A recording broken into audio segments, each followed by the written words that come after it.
and olunaku olwaleero mbadde nyansharinge naawe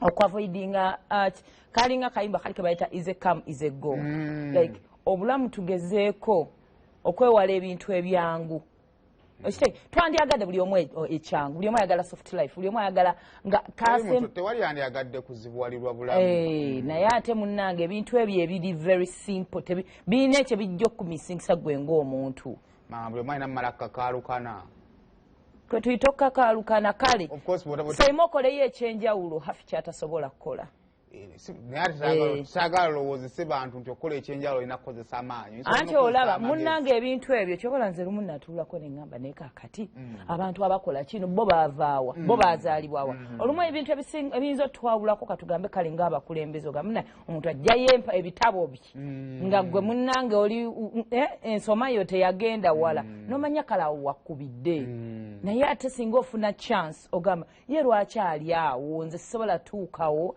tutekerawo okulowooza nti obulamu obumu buli made for some people naawe obwo obukomaawo ate ekintu ekisinga oluluma abantu beekubagirizamu obwo obulamu okitegeera kyasobola kulenga myera gy'amatooke nze ate kyensobola ate nkole n'otuuka n'obaako w'olowooza nti awo sigendawo wali menti kugendebwawo bantu bwe bati abo be babisobola tulina ebifo bye twakula nga tumanyi nti byabagagga kati nga n'omwavu bw'ofuna akasente akagula puloti tolowooza nakulinnyayo ogenda wala kubanga bakugamba waliyo abagagga balina obbeerayo obulamu tebwandibadde bwe butyo like gezaako kyolowooza nti kizibu nnyo okimanyi mulimu abantu abalemererwa ddala okuvuga emmotoka ekituufu simawo bansobola mpita atya ku kimotoka ekinene nga ne chance n'emmotoka niwe yandibaddewo either ina driver ye ng'ayina eyo fiya kati nze personally ntya hates sisobola genda basoma skydiving abaana bebakkirire bati ku miguwa ne babayisa ku mazzi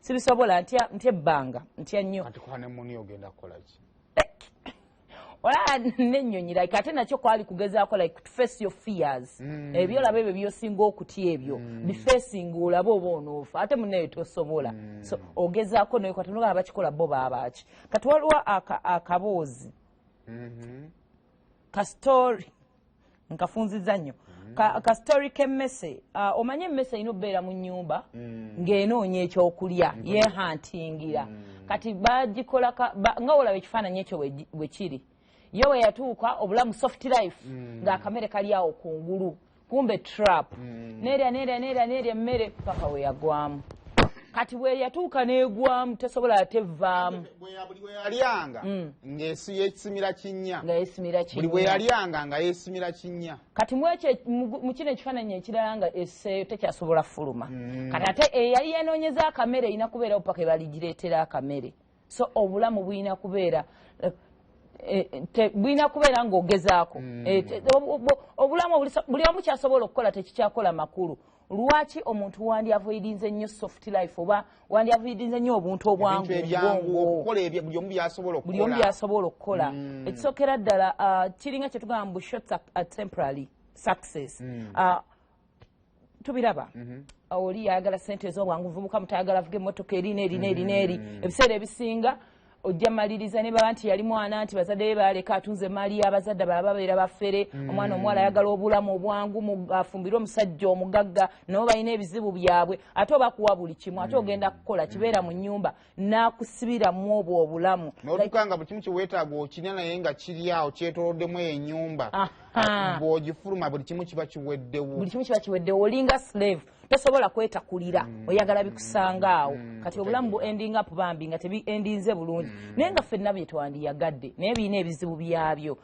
olina okwavoidinga obulamu obuli very soft so that you can work olina okuwakinga very hard osobole okubitinga your mental ekisookera ddala olumu kaseera olabanga ebintu bikwanguyira nnyo omulimu okola sente zijjira mu budde bakujjanjaba bakuliisa bakuzza ewaka kirungi buli omu obulamu bwe yandyagadde okukola naye n'ojjukira nti bosi naye si taata wange si muganda wange singa akeera ku macyanga ebyowa bimulinnye n'agamba genda oba singa akeera ku macyanga bamugambi olina abakozi 10 salako 2 nandi omu mwamba 2 oli omu mwaba covid yatuwa challenge notandika okwetestinga ki kyenyinza okukola wakati mu mbeera eno nga nnungi nnyo nga buli kimu nkifuna nsobola okugattako ekirala.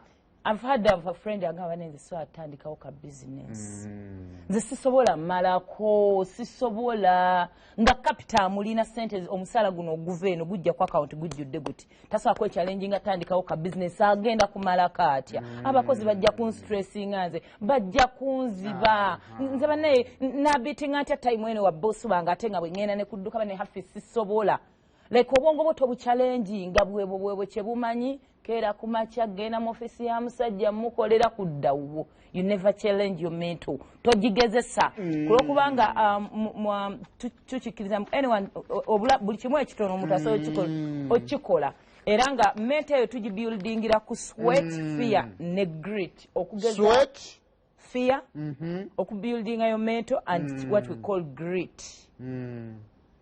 Okutuyana ne mu Bible omusajja agenda atu Katonda yamuwa ensi buli kimu n'akimuwa agamba nti onaabifunanga out of kutuyana. Ate omanyi Bible eno buli omu alina engeri gy'aginterpretinga. Mu Bible temuli woman. Kitegeeza ffena twateekebwa mu kategori ya maani muntu. Kakitegeeza oba omwami oba musajja oba mukazi ffenna twandibadde nga byonna betufuna biva muntu oyo. Mu kaseera bw'otandika okufuna nga totuuyanye wadde ng'ofuna challenge yourself otuuyaneko. Gwe noddawo n'osabiriza noddawo okuula bukuuzi. Ninamu n'ekirowoozo kyange okimanyi nti mu kaseera ng'ebintu byangu you need to get hard on yourself. Mu kaseera ebintu ebikwanguya ate woolina okwetera ku pressure. Ate ebintu ebikalubirira ate woolina okukkakkana kubanga chances z'okukola ensobi zibeera nnyingi. Kyovala nti omuntu atuuka time n'akola business eno n'efa. Lwansonga ali ku pressure ayagala kukola ayagala kubaako kyakola. Kati mu kaseera bwe yandibadde akkakkanira n'asooka amanya buzibu ki obuli mu society mwembeera. Opportunities ki ezirimu kiki ensobola okukola kyetaaga okukkakkana. Naye mu kaseera wowulira nga ebintu bitambula bulungi ate woolina okulwana okubaako ky'ogatta kubanga ate tolina pressure. Obulamu obwo obwangu oba ebintu ebyo ebyangu bye tulaba kyobola nga abaana abawala for example to ending up nga tuli mu bufumbo buli unwanted because buli kimu okirabawo nogamba why kangende abamu kibalete actually temwafumbirwa mwewogoma weebale nnyo because waliwo kyoyagala okutyaga ko challenging akonti oba kangende noonyeyo akali munange enkole. Nino obulamu bw'okutambuza ebigere nga obugiwe bonna bavuga emmotoka nga olina omusajja asobola oggikuwa.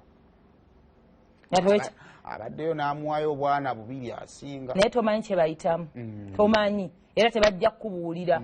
Ate bakubuulira olumu ojja buwakano ojja kugamba tebakwagaliza. Yes. Naye omuntu okubeerako ne ka level of independence akatono ako nga toli slave wa muntu kanyumamukko bwe ndowooza. So twe challenging obwongo buno tubuchallenging tetubuleetera nnyo okulowooza nti buli kimu kitambula bwe kityo. Tonafuwa, don't even feel sorry for yourself. Omwana ow'obulenzi osulaka muzeeyi yakuwa ennyumba tukyebaliza Mukama Katonda. Era munnange ffenna bye tukolera abaana baffe babeere bulungi. Nanjagadde omwana wange ng'alina waasula apartment eri furnished. Naye njagala weerowoozeeko apartment eyo ya mitwalo mmeka nti ya mitwalo 7.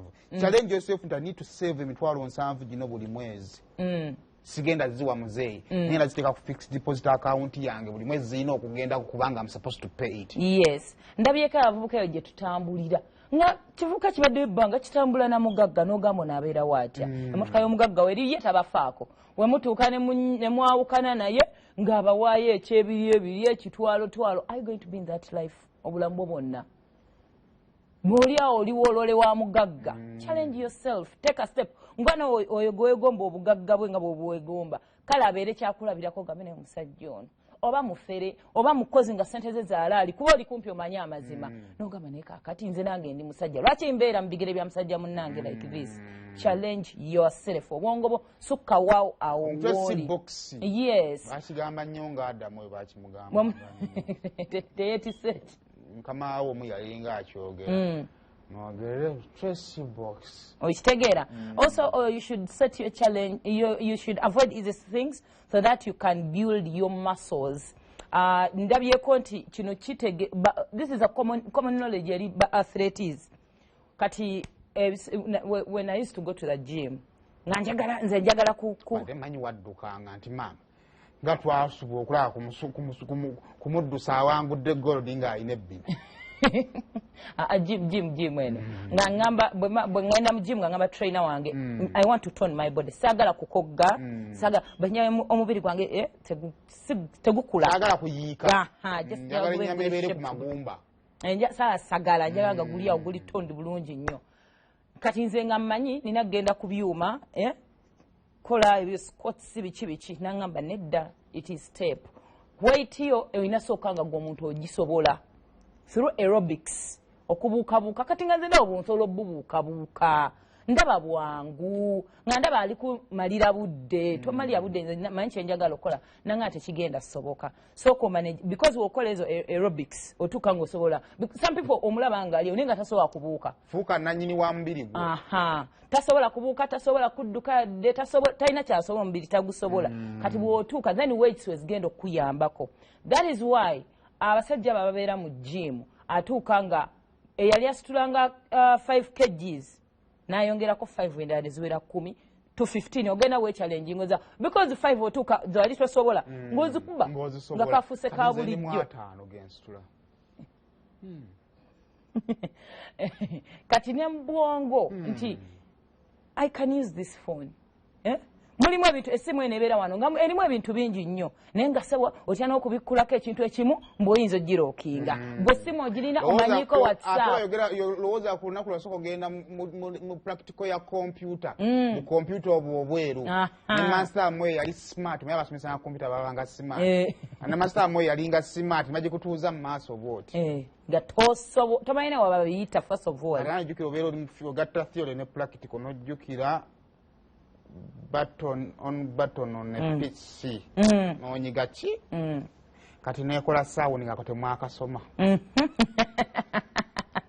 so byonna bibeera byakwechallenginga abasajja kyobola nga bawaana nnyo basanti tewa president abeera abawaana the innovators omuntu aleetayo ekintu ekipya tebatuula otherwise singa tukyalina tv y'ekibuto singa kompyuta ekyali baziyitaani kati abaana bakwata laptops like awo tugenda tuva every time bakirowoozaako kati tugenze ku mulembe gwa mmotoka z'amasannyalaze naye nga twayinanga emmotoka nge obulamu bugenda bukyuka kati gweoba nga okyaliko ogwo omulembe gwe tuyita ogwa analogo tugenda tuvaayo because challenges tugenda tuzikuba and tuzikuba so naawe weechallenging embongo okukola simple work providing a simple work so that you can tell a story. I have a very beautiful example okutelinga story nti bwokola akantu akatonera byogendo nyumya tebigenda si bye biri awo ndi Caesarean mother obiseera bisinga edda it's a challenge kuguno mulembe naye edda omukyala ebagenda nga omusalamu omwana omulongoosa yalinga alemereddwa kwalinga kulemererwa ne ba opting omwana bamusalemu kuba yali bw'aba tusofuluma ngumiikirizaamu now ennaku zino biringa bya option sagala kuluma mwana omukyala agenda ne bamukola n'enviri ne bamukola enjala nagenda n'amiitinga dokita we weebali naye abakyala it wasn't a choice omwana yali bleach nga yekiiseemu ne banga bagenda munongoosaamu naye olwedde era nalina nange fiya y'okusindika okusinziira ku mboozi ze banyumya now abakyala abasindika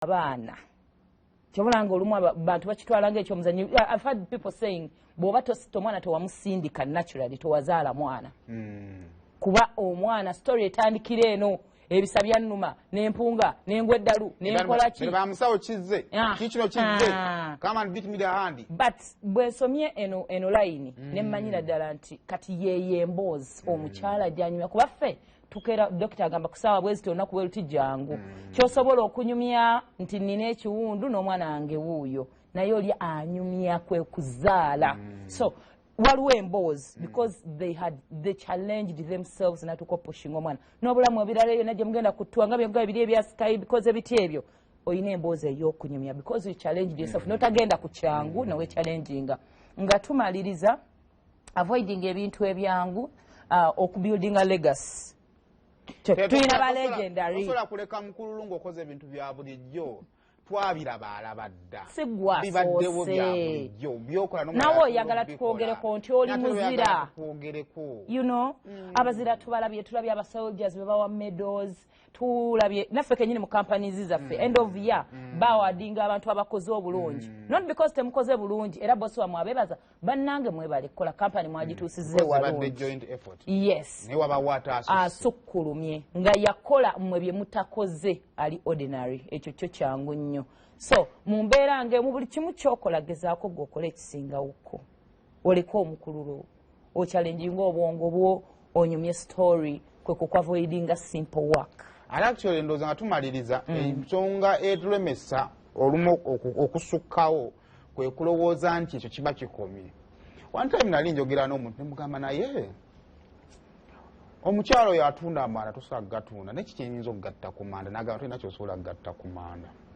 okiba nti waliwo abavubuka atafumba lwa kubanga alaba nga banda batya nga ngenze ku kabanda k'amaniifa nga ntaddeyo akaveera angula amanda namugamba nomanyi osobola opaakinga amanda ago n'ogatwala mu supermarket kola tekisoboka ngenda okulaba wayitawo emyezi bigenda oba nga lwapaakinga amanda agapaakinga bulungi nti ogakwatanga oba avaawa gwe n'okwata bulungi amanda go nga gatwalika ewaka kati buli kimu kyokola osobola okusukkawo gwe tulira saa zino kyokola osobola otya okukisussaawo abazungu kye batukuya abongera kye bayita value addition nti oli agattako katono nnyo mutindo agattako katono n'akibrandinga bulungi gwe kyotunda ebitano oli n'akitunda 13,000 naye nga mutunda ekintu ekyo kyekimu